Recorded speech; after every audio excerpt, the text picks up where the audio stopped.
चंद्रबाबू नायडू आणि नितीश कुमार हे एनडीएवर दबाव तंत्राचा वापर करत असल्याची चर्चा आहे। कारण दोघेही नेते लोकसभा अध्यक्षपदासह महत्त्वाचे मंत्रिपद मागणार असल्याची माहिती सूत्रांनी दिली।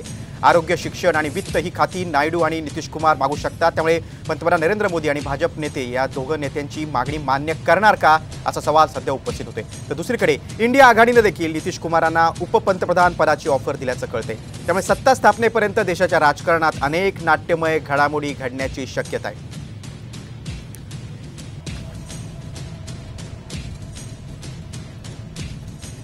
बघा, भाजपकडे स्वबळावर सत्ता स्थापनेसाठी बहुमत नाही। भाजपला सत्ता स्थापनेसाठी मित्र पक्षांची गरज आहे। नितीश कुमार यांच्या जनता दल युनायटेडकडे 12 उमेदवार आहेत, जे 12 खासदार आहेत त्यांचे। चंद्रबाबू नायडू यांच्या टीडीपी पक्षाचे 17 उमेदवार विजयी झाले।